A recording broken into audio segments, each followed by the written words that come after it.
So Dan Orlovsky addressing the topic, are the Browns better without Baker Mayfield, or with Baker Mayfield at quarterback without Odell Beckham Jr. on the team? Here's Dan Orlovsky from Get Up on ESPN.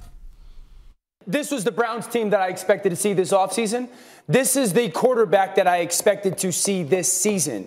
The reality is Baker Mayfield is a better quarterback without OBJ. Kevin Stefanski, their head coach, is a better coach without a star receiver.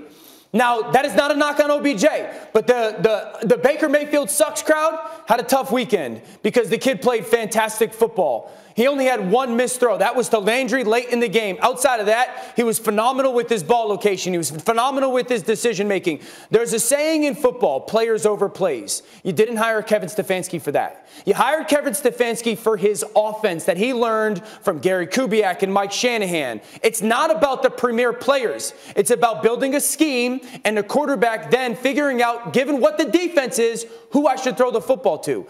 That's the Baker Mayfield that I saw yesterday. That's the Baker Mayfield that can be a reason why the Browns win a Super Bowl.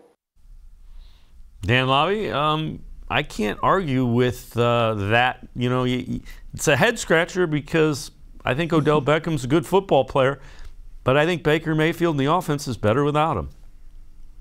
Yeah, I mean, I'm torn because, you know, I think all offseason leading up to this season, I thought, okay, this is going to work fine. They're going to get it figured out. And I didn't believe that this team and this quarterback were better without Odell Beckham Jr. But at one point last week, I mean, I asked somebody, is there any hard evidence that this team actually is better with Odell on the field? And you just can't find it. It was all sort of in theory.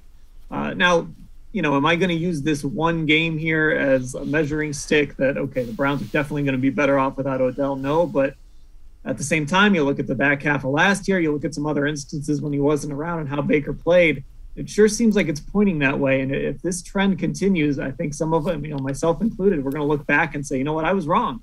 They needed to move on from Odell before they did, because it's pretty clear that those numbers, those stats that we all saw get tweeted out or wherever we saw them, Baker with Odell and Baker without, those things were telling us something.